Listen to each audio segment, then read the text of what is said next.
Genius, welcome back to the class. So genius, हम discuss कर रहे थे कैपिटल स्ट्रक्चर के इलस्ट्रेशन, जिसमें आज अपन करेंगे इलस्ट्रेशन नंबर 5। तो चलिए पहले से अच्छे से रीड करेंगे। Alpha and beta limited are identical except for capital structure. तो दो कंपनी के नाम दे रखे हैं, एक है हमारी alpha limited and the other one beta limited. ठीक है, और दोनों ही पूरी तरीके से सेम है, सिर्फ और सिर्फ किसे छोड़ के, कैपिटल स्ट्रक्चर। ये बात नोटिस करने वाली है कि पूरी तरीके से आइडेंटिकल है, पूरी तरीके से सेम है, एक्सेप्ट एक चीज, कैपिटल स्ट्रक्चर। कैपिटल स्ट्रक्चर आपको पता है, डेट और इक्विटी। तो किसी के में ज्यादा डेट होगा, किसी के में इक्विटी ज्यादा होगी, सिंपल इतना होगा, बाकी सब कुछ सेम है। Alpha limited has 50% debt and 50% equity. दोनों के कैपिटल स्ट्रक्चर की बात आ गई। पहले बता रहे हैं अल्फा लिमिटेड की, इनके में 50-50 का रेशियो है, 50% डेट। तो जो भी वैल्यू ऑफ फर्म होगी, टोटल कैपिटल, उसमें 50% लगता है डेट और 50% लगता है इक्विटी। ठीक है, वेयर बीटा लिमिटेड है 20% डेट एंड 80% इक्विटी। तो इसका अलग है, इनके में लगता है 20-80 का रेशियो, कोई दिक्कत नहीं है। दोनों का कैपिटल स्ट्रक्चर बता दिया, इनमें डेट ज्यादा लगती है और इसके में डेट कम लगती है। All percentage are in market value term. ठीक है, तो ये दोनों ही बुक वैल्यू पर नहीं है, किस पर है, मार्केट वैल्यू पर। The borrowing rate for both the company is 8%। Borrowing rate मतलब ये आपको दे रखा है इंटरेस्ट रेट। ठीक है, तो जो भी डेट है हमारे पास, उस पर कितना देना पड़ता है अपन को, 8%। In a no tax world, tax का कोई मतलब ही नहीं है, and capital market are assume to be perfect. ठीक, अब आते हैं मेन क्वेश्चन की रिक्वायरमेंट पर। First, if you want 2% of the shares of Alpha Limited. अब अल्फा लिमिटेड की जो भी इक्विटी होगी, अगर उसका 2% हम होल्ड करते हैं, determine your returns if the company has not net operating income. Net operating income का क्या मतलब होता है, इसे क्या बोलते हैं, बताओ बताओ जल्दी। नेट ऑपरेटिंग इनकम का मतलब होता है ईबीआईटी। तो ईबीआईटी अपन को कितना गिवन है, 3,60,000। किसका गिवन है, अल्फा लिमिटेड का। ठीक है, and the overall capitalization rate of the company. Overall capitalization rate का मतलब क्या होता है, क्यों, ये कितना गिवन है, 18%। अरे वाह, ईबीआईटी दे रखा है, क्यों दे रखा है, मुझे बताओ। ईबीआईटी अपन क्यों क्या हो जाता है, वैल्यू ऑफ फर्म। तो यहाँ से टोटल वैल्यू निकल आएगी, और एक बार टोटल वैल्यू निकल आई तो उससे पता चल जाएगा 50% डेट कितना है और 50% इक्विटी कितना है, दोनों का वैल्यू पता चल जाएगा। और यहाँ एक बात ध्यान देने वाली बात है, यहाँ पर पूरी बात है अल्फा लिमिटेड के बारे में हो रही थी, और इन्होंने ईबीआईटी दिया है और क्यू दिया है, तो ऑब्वियस की बात है अल्फा लिमिटेड का ही होगा। लेकिन ऊपर इन्होंने खुद बोला था कि अल्फा और बीटा लिमिटेड हर चीज में सेम है, सिवाय कैपिटल स्ट्रक्चर के। कैपिटल स्ट्रक्चर तो अपन को पता है, इसका 50-50 और इसका 20-80। बाकी सारी चीजें सेम है। बाकी सारी चीजों का सेम का मतलब है कि ईबीआईटी और केओ भी सेम ही रहेगा। यानी कि ये इंफॉर्मेशन दे रखी है अल्फा लिमिटेड की कि ईबीआईटी है 360 और केओ है 18%। तो बीटा लिमिटेड का भी कितना होगा, 360 ईबीआईटी, केओ होगा 18%। ठीक है, यानी कि बीटा लिमिटेड और अल्फा लिमिटेड दोनों की वैल्यू ऑफ फर्म सेम ही आएगी। Next, calculate the implied required rate of return on equity of Alpha limited. इस बार थोड़ा अलग नाम दे दिया, ये पता है क्या है, डर मत जाना कि ये क्या दे दिया, कुछ नहीं है, ये के ही है, के ही कैलकुलेट करना है। ठीक है, के ही कैलकुलेट करना है। के के अपन ने 3 हो गए, पहले हमने देखा था कॉस्ट ऑफ इक्विटी सिंपल, उसके बाद कैपिटलाइजेशन रेट, और अब आ गया implied required rate of return. तो अलग अलग तरीके के नाम आएंगे, सब के ही के। ठीक, जैसे जैसे आते रहेंगे वैसे वैसे हम सीखते रहेंगे। तो पहले अपन को निकालना है अर्निंग, और उसमें अर्निंग हमारी कितनी होगी, पहले निकालनी है अर्निंग, इक्विटी शेयर होल्डर्स की कितनी होंगी, और अगर हम 2% होल्ड कर रहे हैं तो कितना होगा। सेकंड में के कैलकुलेट करना है। तो क्वेश्चन का पहला पार्ट कंप्लीट, सेकंड रीड करते हैं। ये है बीटा लिमिटेड से रिलेटेड, है the same net operating income as alpha limited. अगर आप नहीं भी बोलते तब भी हम यही अज्यूम करते कि ईबीआईटी, नेट ऑपरेटिंग इनकम और केओ सेम ही रहेगा। ये नहीं भी लिखी होती तब भी हम यही अज्यूम करते, ठीक है, क्योंकि ऊपर लिख दिया था ना आइडेंटिकल। बीटा लिमिटेड के बारे में क्या पूछ रहे हैं, calculate the implied required rate of return on equity. अब तो आप समझ ही गए होंगे, बीटा लिमिटेड की के ही मांग रहा है। लास्ट पूछ रहा है analyse why does it differ from that of Alpha limited. इन्होंने बोला कि बीटा लिमिटेड के आप केई कैलकुलेट करो, उसके बाद ये भी बताओ कि ये केई अल्फा लिमिटेड के केई से क्यों डिफर कर रही है, क्यों अलग है। ठीक है, चोरी एक दो लाइन में कर देंगे कंप्लीट, कोई दिक्कत नहीं है। तो ये हमारा पूरा तरीके का क्वेश्चन जिसमें दो पार्ट में, एक अल्फा लिमिटेड और एक बीटा लिमिटेड, और उसके अंदर भी दो दो पार्ट है। ठीक है, थोड़ा बहुत क्वेश्चन समझ में आया होगा, बाकी क्वेश्चन सॉल्व करते हैं। तो चलिए फटाफट कॉपी पर लिखिए कैपिटल स्ट्रक्चर का इलस्ट्रेशन नंबर 5। अब इसके सॉल्यूशन में दो पार्ट आएंगे, ए और बी। ए में आएगा अल्फा लिमिटेड से रिलेटेड और बी पार्ट में आएगा बीटा लिमिटेड से रिलेटेड। ठीक है, तो पहले हम देखते हैं अल्फा लिमिटेड। तो मैंने आपको क्वेश्चन पढ़ते पढ़ते बताया था कि यहाँ पर हमको क्या दे रखा है, EBIT, ठीक, और क्या दे रखा है, KO, यही बताया था। अब ये दोनों ही चीजें गिवन है तो यहाँ से बहुत ही आसानी से वैल्यू ऑफ फर्म आ सकता है, यानी वैल्यू ऑफ अल्फा लिमिटेड। ठीक, तो वैल्यू ऑफ फर्म कैसे आ जाएगा, EBIT अपॉन K। ये फॉर्मूला तो आपको अब तक याद ही हो गया होगा। EBIT कितना गिवन था क्वेश्चन में, एक बार देख लू मैं, 3,60,000 और KO 18%। ठीक है,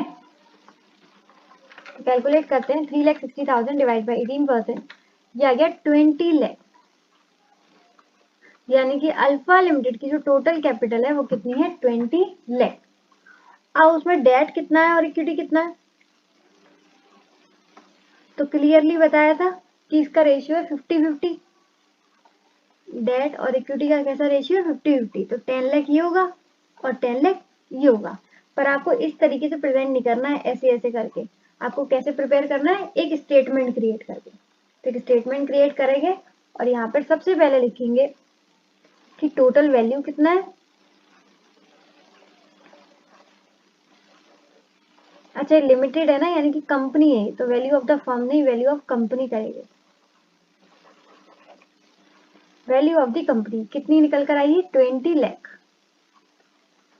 जिसमें से कि डेट का वैल्यू कितना है, वैल्यू ऑफ डेट 10 लाख, क्योंकि टोटल का कितना है ये 50%,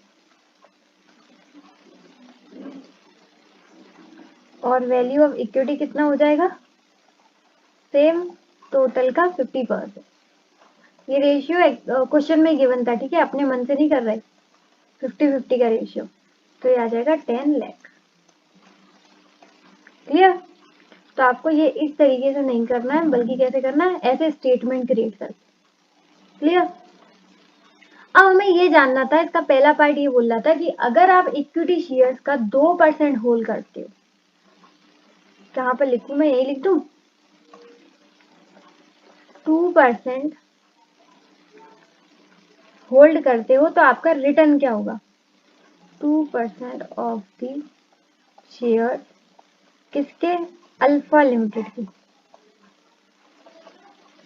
तो इस पर हमें रिटर्न जानना था, return on 2% of the shares of Alpha limited, यही था मेन क्वेश्चन की रिक्वायरमेंट।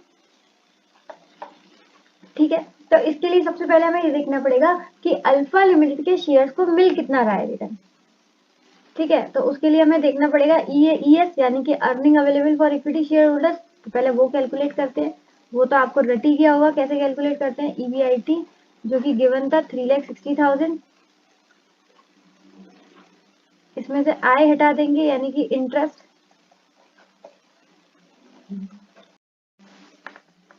8%, वैल्यू ऑफ डेट कितना है, 10 लाख,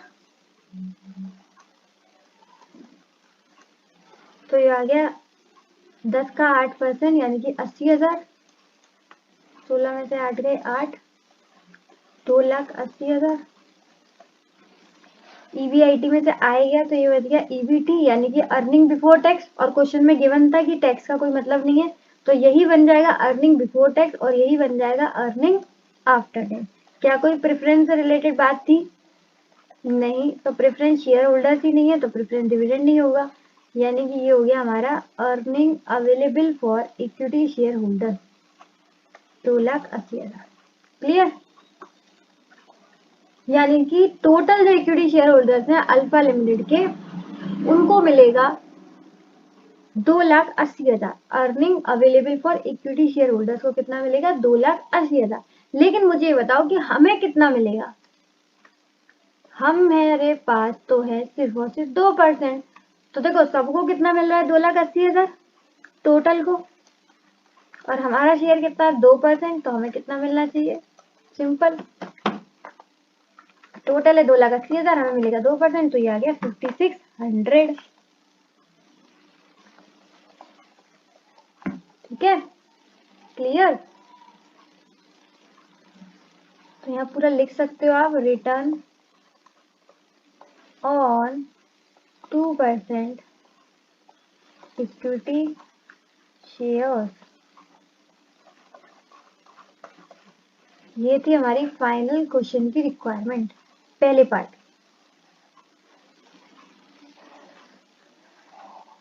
एक बार फिर से देख लो अपन ने कैसे किया। पहले हमने वैल्यू ऑफ द फर्म या फिर बोल सकते हैं कंपनी जो भी है वो निकाली, ईवीआईटी अपन केओ करके, वो आ गई 20 लाख। उन्होंने बोला था 50-50 का रेशियो है, तो 10 लाख 10 लाख हो गया। अब इसको इस तरीके से प्रेजेंट नहीं करना, ठीक है? तो मैं यहाँ से इरेज कर देती हूँ प्रेजेंटेशन के लिए। इस तरीके से नहीं करना, हमें कैसे करना है? पहले डायरेक्ट 20 लाख लिख दिया, उसके बाद एक स्टेटमेंट क्रिएट करा और बता दिया कि 50% डेट है यानी कि 10 लाख, 50% इक्विटी यानी कि 10 लाख। ठीक है, फिर हमें देखना था जो मेन क्वेश्चन का रिक्वायरमेंट थी वो थी 2% शेयर पर हमें कितना कमाया। तो सबसे पहले ये तो देख लें कि इक्विटी शेयर के लिए अर्निंग क्या है। तो इक्विटी शेयर के लिए अर्निंग क्या होती है? Earning available for equity share holders, that is EAES। ठीक, तो वो निकालने के लिए वही हमने सेम इनकम स्टेटमेंट बनाया, ईबीआईटी माइनस इंटरेस्ट, कोई टैक्स नहीं था तो ईबीटी ईएटी एक ही चीज है। कोई प्रेफरेंस शेयर होल्डर्स नहीं थे तो प्रेफरेंस डिविडेंड कट कर दिया, और ये आ गया हमारा ये। सब लोगों को कितना मिलेगा? टोटल 2,80,000। तो हमारे पास तो सिर्फ 2% है, तो हमें सिर्फ 2% मिलेगा, दैट इज 5,600। उम्मीद है आपको समझ में आ गया होगा, बहुत सिंपल है। हर बार आप EAES निकाल ही लेते हो, इस बार हमें उसका सिर्फ 2% लेना है। क्लियर? अब सेकंड था हमारा implied required rate of return on equity. इसका सिंपल मतलब होता है KE, capitalization rate, cost of equity, या फिर एक ये नया नाम। सारे नाम आपको याद रखने हैं, ठीक है? 3 हो गए अब तक। अब KE कैसे निकलता है? तो KE का आपको पता ही है, EAES earning available for equity share holder, और इक्विटी का वैल्यू कितना है? टोटल वैल्यू इतना है, और इस पर हम कमा कितना रहे हैं? सिर्फ EAES ही कमाते हैं, वही होता है, उसी रेट को बोलते हैं KE। तो टोटल वैल्यू थी हमारी 10 लाख, ये हम ऑलरेडी दिखा चुके हैं यहाँ पर, और इस पर हम कमा कितना रहे हैं? 2,80,000। टोटल वैल्यू 10 लाख और कमा कितना रहे हैं? 2,80,000। तो यहाँ से पता चल जाएगा कि परसेंटेज में कितना आएगा। ये आ गया 28%। इंटू 100 करेंगे तो परसेंटेज में आंसर आ जाएगा। ठीक है, 0.28 आ रहा होगा आपका। आ गया 28%। फाइनली बातों ही बातों में हमारा ए पार्ट कंप्लीट, यानी कि अल्फा लिमिटेड पूरी तरीके से कंप्लीट हो चुका है। अब आते हैं हम वैल्यू ऑफ बीटा लिमिटेड। सबसे पहले वैसे ही सेम तरीका करेंगे। वैल्यू कैसे निकालते हैं? Value of firm TVIT upon KO, और मैंने आपको बताया था ये दोनों कंपनी आइडेंटिकल है, यानी कि सारी चीजें सेम होगी, सिर्फ कैपिटल स्ट्रक्चर को छोड़कर। तो EVIT भी सेम होगा, KO भी सेम होगा। ये रहा EVIT अपॉन KO, 3,60,000, 18%। तो मैम इनकी फिर वैल्यू ऑफ फर्म भी सेम आएगी, बिल्कुल सेम आएगी, दोबारा कैलकुलेट करने की जरूरत ही नहीं है, बस यहाँ पे रिप्रेजेंट कर दो। 3,60,000 कितना था? 18%, और कितना आया था? 20 लाख। ठीक है, अब 20 लाख में से डेट कितना, इक्विटी कितना, तो इनका रेशियो अलग था, याद रखना, ठीक है? और यही चीज अलग है बस दोनों कंपनी में। इनका डेट इक्विटी रेशियो था, कैपिटल स्ट्रक्चर कहाँ गया, एक सेकेंड, क्वेश्चन में देखती हूँ, 20/80, यानी कि हो गया 2 2 4, 4 लाख, 2 8 16, ये आ गया 16 लाख। ठीक है, लेकिन अगेन हमें इस तरीके से प्रेजेंट नहीं करना है। कैसे करता है? एक स्टेटमेंट क्रिएट करके। तो पहले लिखेंगे वैल्यू ऑफ द कंपनी कितना है 20 लाख।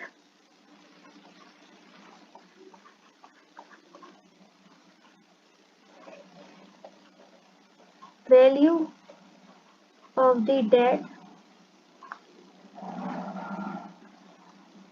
20 लाख, टोटल का 20% डेट ले यानी कि 4 लाख।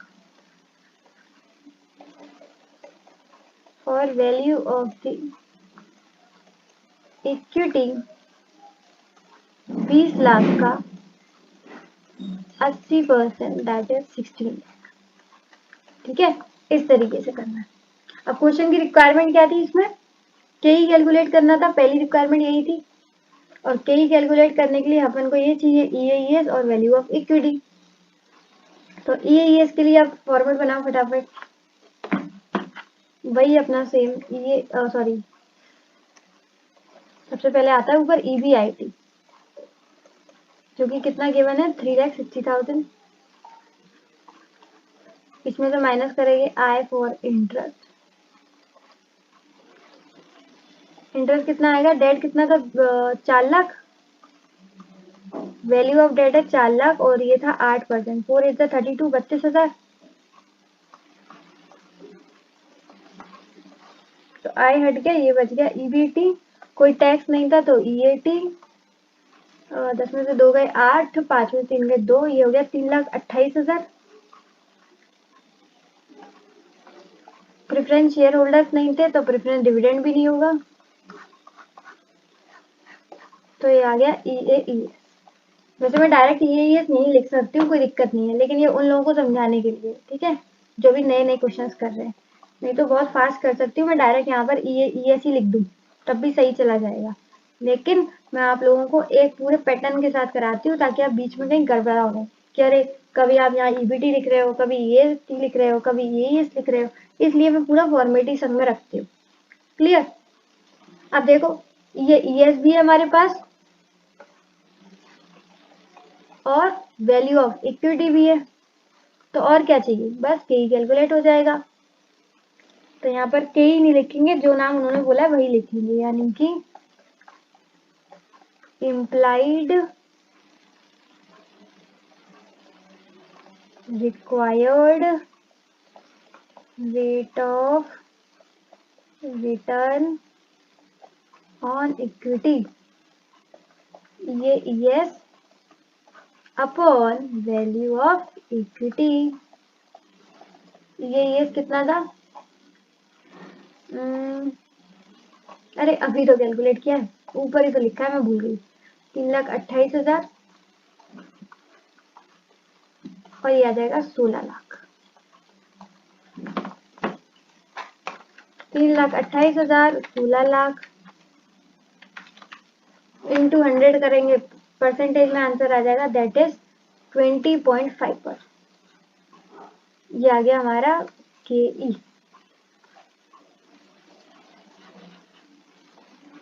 ठीक है, क्लियर। तो 3 रिक्वायरमेंट कंप्लीट हो गई। पहले उन्होंने बोला था 2% अगर आपके पास इक्विटी शेयर्स होंगे तो, सेकंड बोला था केई अल्फा लिमिटेड का, और थर्ड बोला था केई 20.5। लास्ट क्वेश्चन ये था कि दोनों का केई अलग क्यों आ रहा है। अभी आपको दिख रहा है अलग आ रहा है, अल्फा लिमिटेड का आ रहा है 28% और इसका आ रहा है 20%, यानी कि बीटा लिमिटेड का कम आ रहा है। तो ये क्यों आ रहा है, तो सिंपल सी बात है, अगर आप देखो तो इनका मेन जो अलग है वो कैपिटल स्ट्रक्चर अलग है, उसी वजह से आ रहा है। पहले वाले में अगर देखोगे, अलग पेन से बताती हूँ, इनका जो डेट है वो 10 लाख है, यानी कि कंपनी में ज्यादा रिस्क है कि नहीं, 10 लाख डेट है तो कंपनी में ज्यादा रिस्क है, इसीलिए इनके शेयर होल्डर्स ज्यादा एक्सपेक्ट कर रहे हैं। आपको पता है केई का दूसरा नाम होता है एक्सपेक्टेशन रेट, शेयर होल्डर्स की कितनी एक्सपेक्टेशन है, शेयर होल्डर्स एक्सपेक्टेशन रेट। तो यहाँ पर जो है डेट ज्यादा है, इसीलिए इनकी एक्सपेक्टेशन ज्यादा है। यहाँ पर अगर देखोगे तो डेट कितना है 4 लाख, यानी कि इनसे कितना कम है, इनका है 10 लाख और इनका है 4 लाख। अब यहाँ डेट कम है, इसी वजह से कंपनी कम रिस्क में है, और अगर कंपनी कम रिस्क में है तो इनके शेयर होल्डर कम एक्सपेक्ट कर रहे हैं, सिंपल सी बात है। ठीक है, इसे ही अपन एक लाइन में लिख देते हैं।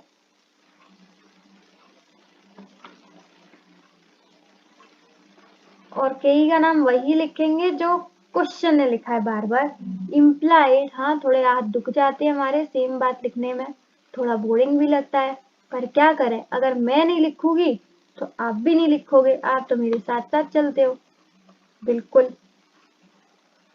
तो implied required rate of return on equity यानी कि केई किसका, बीटा लिमिटेड का, क्योंकि ये बीटा लिमिटेड से रिलेटेड क्वेश्चन है इसलिए पहला मेन रखेंगे हम बीटा लिमिटेड का, उसको कंपेयर करेंगे अल्फा लिमिटेड से। तो बीटा लिमिटेड की क्या है, कम है, is lower than that of Alpha limited. और इसकी लिख भी देंगे, कितनी थी अल्फा लिमिटेड की, 28%।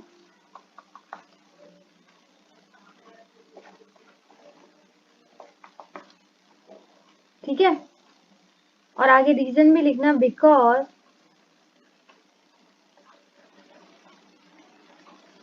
बीटा लिमिटेड क्या कर रहा है, इसकी कम क्यों है वो आपको बताना है। इसकी कम इसलिए है क्योंकि ये डेट कम यूज कर रहा है, कंपनी रिस्क में कम है।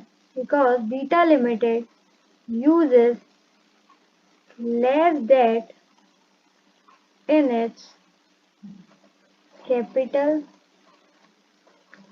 structure as compared to, और ये कम है या ज्यादा है ये हमें कैसे पता, तो ये किससे कम है, as compared to alpha limited. तो लेस किससे है, इनके कंपैरिजन में लेस है। ठीक है,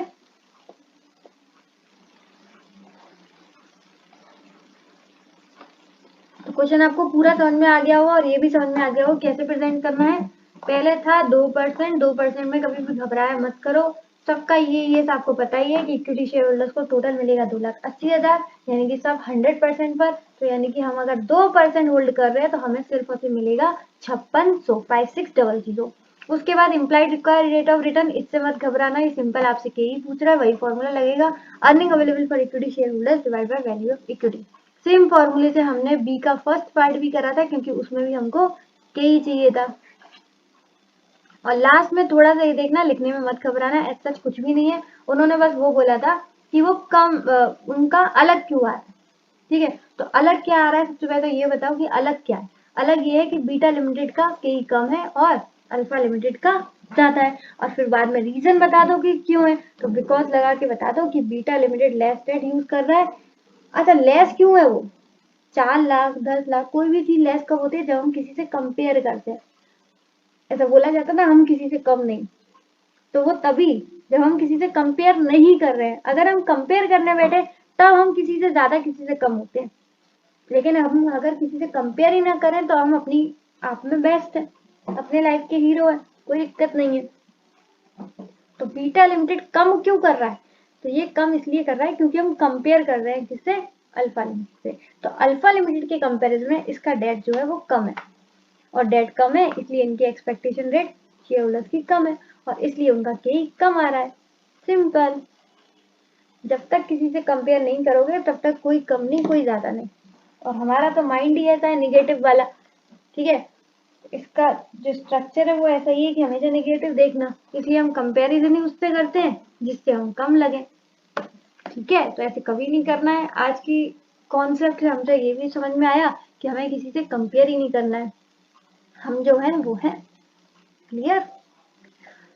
तो उम्मीद है आपको क्वेश्चन समझ में आया हो और क्वेश्चन की रिक्वायरमेंट। तो आज के लिए बस इतना ही। वीडियो अच्छी लगी हो तो like share and subscribe to my YT channel. Thank you so much, have a nice day. And इसी के साथ इसी तरीके से खुश रहिए, मुस्कुराते रहिए। मिलते हैं नेक्स्ट वीडियो में, तब तक के लिए bye bye, be happy always.